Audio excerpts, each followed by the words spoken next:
I've been looking forward to this one. This is the Yes album review for Going for the One from 1977. It's got 5 songs, just under 39 minutes, and it's produced by Yes and recorded in Switzerland, Montreux, Switzerland. And the sleeve design is by Hypnosis. Yes logo by Roger Dean, and you have this naked man that I made jokes about in the Rush Hemispheres review, if you guys can remember that. But this is Rush Hemispheres, and I think what I said is this is the Wish You Were Here guy, and this is the Going for the One guy. But it's not. It's Apollo and Diogenes. But anyway, you got this guy, and he's standing in front of the Century Plaza Towers in Los Angeles naked. That's what these buildings are. Those buildings are made to look like the World Trade Centers. And yeah, it's just really different from a normal Yes album cover. You've got the Roger Dean logo. Usually Roger Dean makes these really cool paintings, but not for this one. On the back, you've got the buildings with the names of the 5 songs and the length of the songs. And then it says arranged and produced by Yes, executive producer Brian Lane, who is their manager or agent, whatever you want to call it. And digitally remastered by George Marino and Sterling Sound. On the inside, you got a bunch of graphics by a guy named George Horty. And then the inner spread photos, that's you got this tree on the lake. And then you got the other photos by Alex Grob and Jacques Strassel. And that's the... by the way, cool pictures. You've got John Anderson, Steve Howe, Chris Squire, Rick Wakeman, and on the bottom there, Alan White. And you got the lyrics. You got the lyrics on in here, and just really well done, and a really well done album. So yeah, that's the short version. What's the deal here? This is what is the deal? Rick Wakeman quits Tales. After Tales from Topographic Oceans. He leaves. The band goes on tour. They pull in Pat Mraz, and he does the tour with them for Tales from Topographic Oceans. Then Patrick Mraz does the Relayer album and the tours for Relayer, and then they do the solo albums and multiple tours after the solo albums. And then what they do here is they settle back down with Rick Wakeman in Switzerland, and they've got a much different thing going on where, but with Relayer, it's very jazz and prog rock, very jazz fusion based, which was sort of like Patrick Mraz's stamp on the band. The biggest problem that Wakeman had with Tales is the length of the tracks and the fact that the tracks weren't well baked when they got to the studio. So what you've got now is the band reforming with Wakeman, and it's much different, more in the style of, I guess you could say, Fragile. Close to the Edge does not really work here. I guess it's more like Fragile or the Yes album if I had to make a comparison. So yeah, that's it. And I forgot to show the disc. This is one of those green and red CDs by Atlantic, and like I said, based on the album number, it's definitely a remaster from the mid-90s. Okay, the first track is Going for the One. It's John Anderson written tune, and it's 5 minutes and 30 seconds. It's a song about horse racing, and it kind of has a honky tonk like bluesgrass kind of feel to it, or at least as much as Yes can do in a song. Occasionally Yes goes country on a song, and they did here. And what's the first song on the Yes album is da, da, da, da, da, da, da. That's pretty country to me. And No Opportunity Necessary, that's another one that's like a straight country track. So yeah, Yes will go they'll go country from time to time.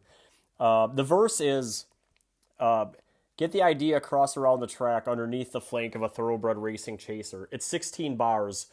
And it's in the key of E major, the verses are. The choruses are in C major. It is a very fast tempo song for Yes.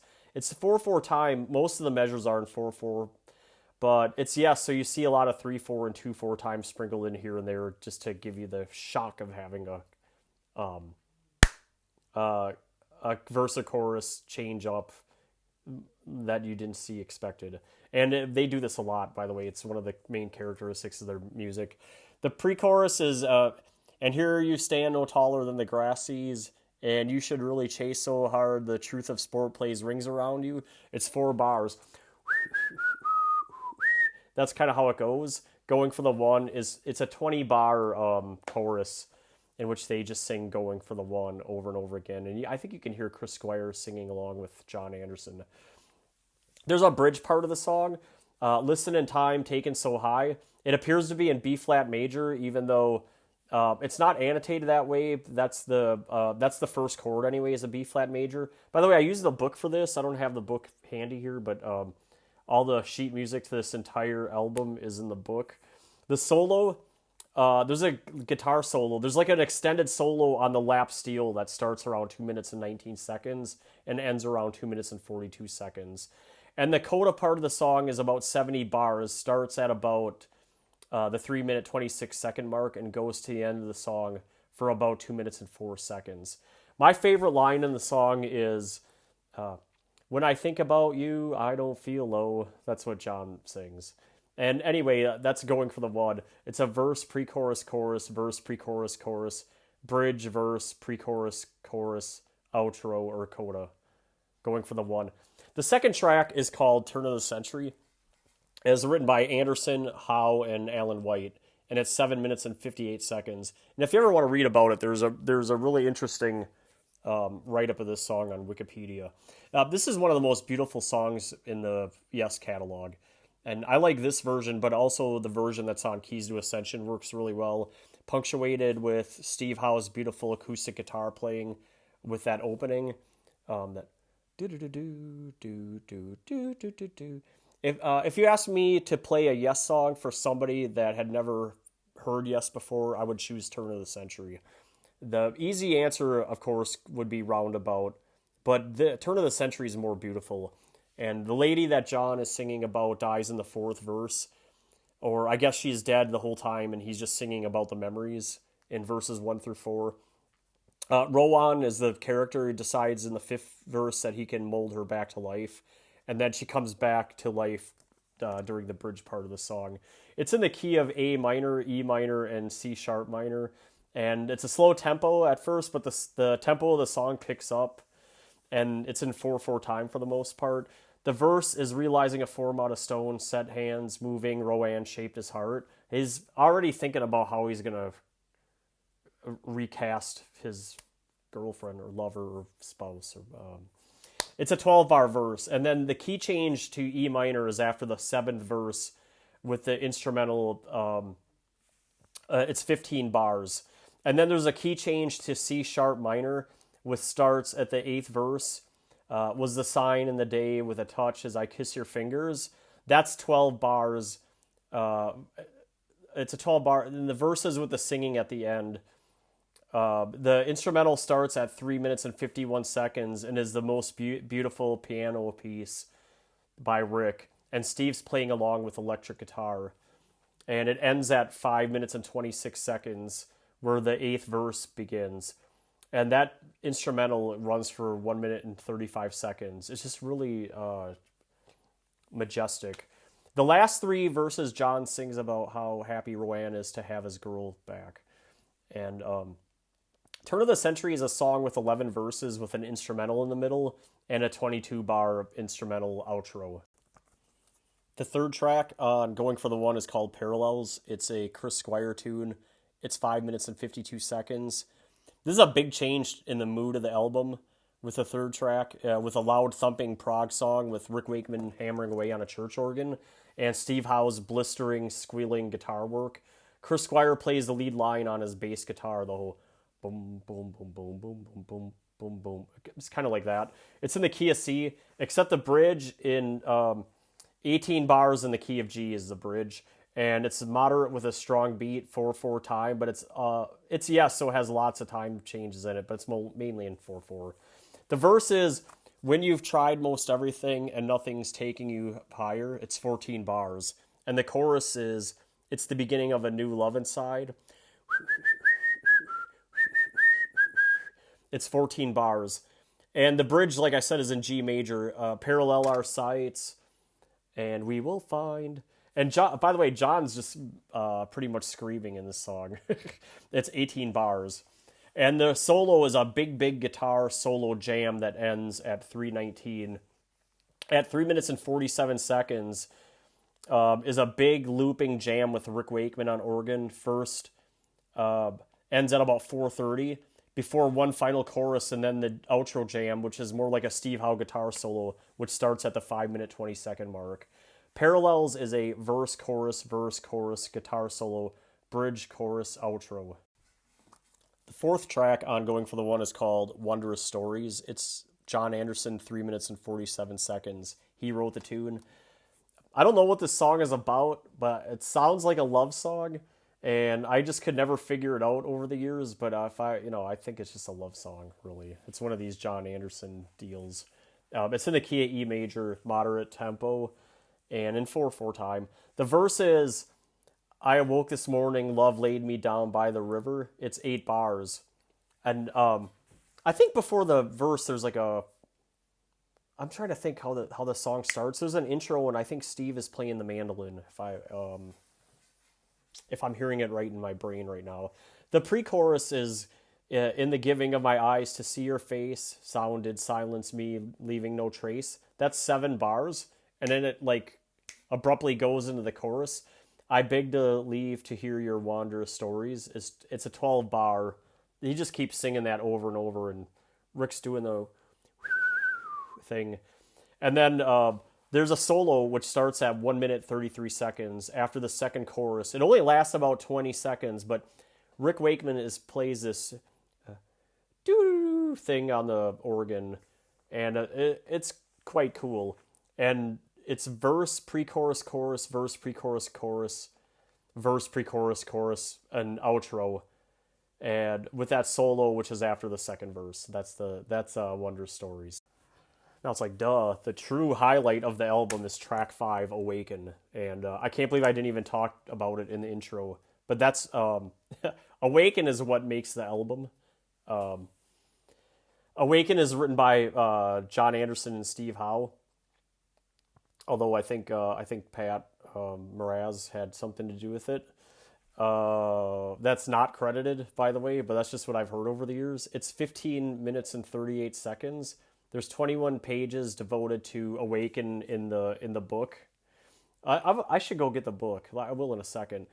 But it's quite detailed the way the book has every bar, basically. Every bar of the song is in there. The keys and the tempo changes. It's an extraordinary piece of music. And it's the reason that Rick Wakeman is my favorite keyboardist.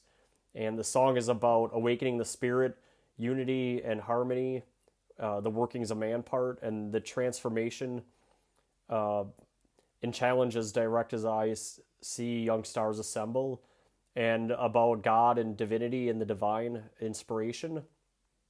High vibration go on, and it's just a cool song.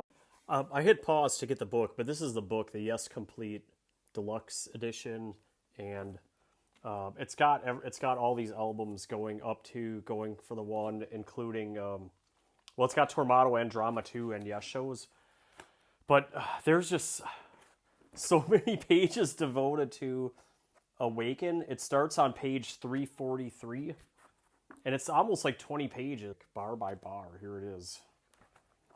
Every note of Rick Wakeman's really cool introduction. Oh, by the way, and when I went to get the book, I have this package here, so we'll open it at the end. Okay, we'll just see what's in there. I think I know what's in there. But, anyway, Awaken is in the keys of G major, E major, C major, and it has changing tempos, really fast and then very slow, and it's in all kinds of time signatures. At many, including at the beginning, 12/16, 6/8, 5/8, 4/4, and 3/4. Everything really. There's everything. It's just numerous, and it's I think it's an 18-minute song. Is that what I said at the beginning? Yeah, 15:38. I think when they play it live, they stretch it out to like 17, 18 minutes. Okay. Anyway, back to Awaken. The intro is 42 seconds of Rick on piano in 12/16 and 6/8 time and 5/8 time, and it's 26 bars in the book in G major, and he's going Do do do do do do do do do do do do do do do do do. And then the verse starts after that. High vibration, go on. It's 8-bar verses in E major. The entire Sun's high streams. I got to re-say that because I said that wrong. The Sun's high streams through all the way to Awaken, Gentle Mass Touching. You know, that whole part of the song. Sun, high. That part is 38 bars all the way through Awaken, Gentle Mass Touching in 4/4 and 3/4 time. And then after that, there's an instrumental which runs from 249 to 356. Includes a guitar solo. This is the part where Steve really is getting warmed up for the big guitar solo, which starts at 3 minutes and 13 seconds. To me, that is the first real highlight part of the song, where when Steve starts doing the, you know, that whole thing. There's another chorus type part of the song where John sings Star, Song, Ageless, Awaken, Gentle Mass Touching, before another instrumental which starts at 4 minutes and 32 seconds to 5 minutes and 23 seconds. That's 51 seconds long. That one is more or less features Rick's organ. And then it segues to verse 5, the Working's a Man part. That's 12 bars, verses in E major, although notated in C major. I'm probably wrong, but I think it's in E major because that's the first chord of the song, of that part of the song. There are 3 more solos, instrumentals in the song between Howe and Wakeman. The next instrumental runs from 6 minutes and 20 seconds to 10 minutes and 36 seconds with the organ solo and the harp. That's the peak. That's the peak of the song. Okay, it's like there's nothing quite like it in another Yes song. I don't know if I could say that, but what it reminds me of is in Pink Floyd Animals, you have these 3-minute instrumentals in the middle of the songs. That's kind of what it is. But this one, it almost like serves as a you need a resting moment. you get like a 4-minute rest here. But it's not only is it the best part and the peak part of the song, but it's the best part of any song ever. What you do with this part is turn it up in your car stereo as loud as it can handle, or as loud as you can handle it. And it's the da da dee dee da da dee dee dee da da. It does that, and then eventually Wakeman's church organ comes in, and it's just, whoa! It's just it's amazingly powerful. At 9 minutes and 53 seconds, it's amazing with the organ and then the final guitar solo coming out of it. The 6th verse is the Master of Images verse. That's 11 bars, I think in E major, although notated in C major again. And then the instrumental runs from 11 minutes and 26 seconds to 11 minutes and 57 seconds. That's the guitar solo that comes after, it's after verses 6, 7, 8. The da da da da da da da da da da da da part. And then after verse 9, the Master of Time verse is the last instrumental. It runs from 12:13 to 13:32.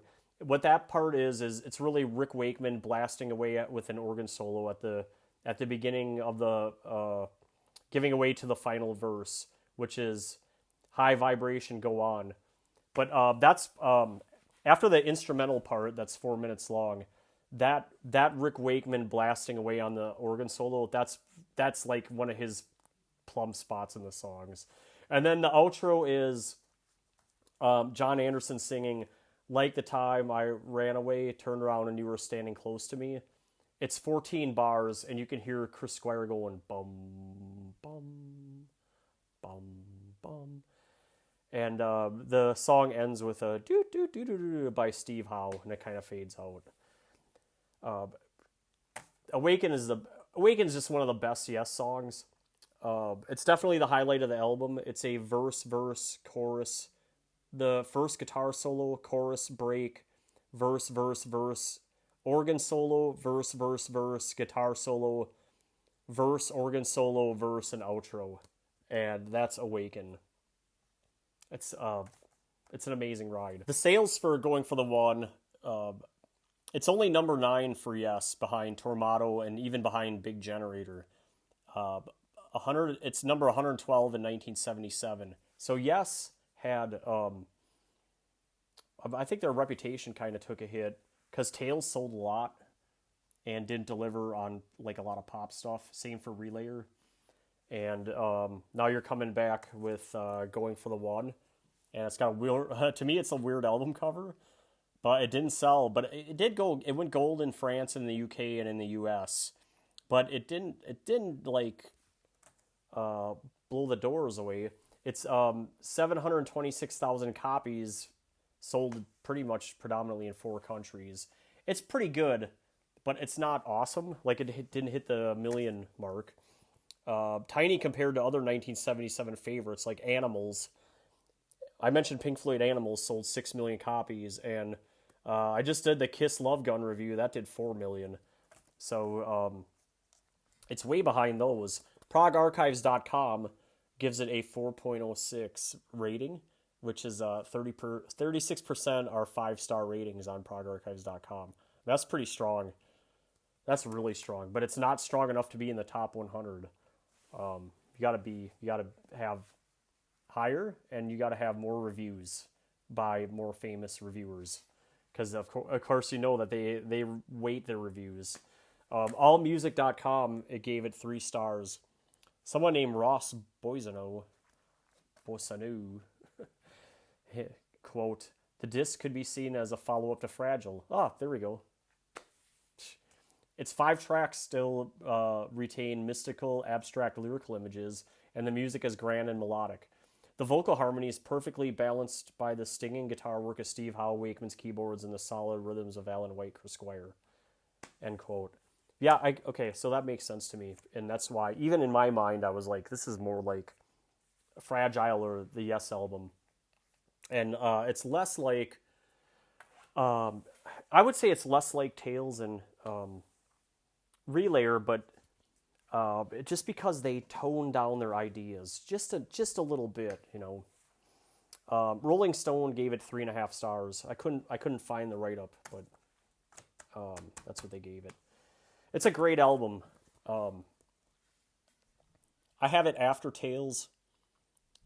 I have Tales number 1, Relayer number 2, and Close to the Edge.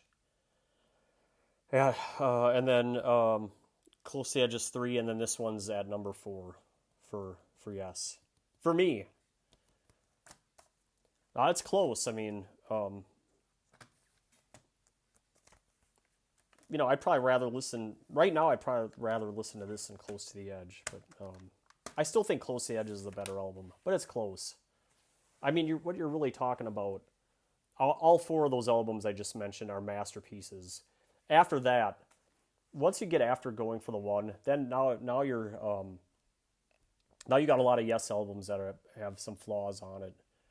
Or they didn't quite pan out the way that Yes intended, or they're lacking something, or they're just not perfect. Where this is like one of the final perfect Yes albums, 1977. After this, it kind of goes, you know. Let's just say it's not great after this, you know. And like this is a perfect Rush album, right? Let's just put these 2 naked guys here like this. Okay, anyway, that's the end of the review. Next up on the channel, I was gonna do Chris Squire, Fish Out of Water. At least I'm thinking of doing it, or John Elias and Hillo. But I also have to do Chicago 11 and Kiss Alive 2. But let's just see what's in this package here. I got my Stanley knife. Of course, it's December 26th. This is the day after Christmas, and this is a Christmas present from my mom, which I told her to get. I asked for when she inquired. All right, let's cut it here. Cutting is fun. That's a pretty good knife. Got some good bubble wrap in there. Okay, yeah. Get All You Deserve by Steve Wilson. All right, I can't wait to listen to this. So, This is from the Grace for Drowning tour. And what's cool about it is it has Raider 2 on it, and it has something else from. Oh, it has Harmony Korine. Yeah,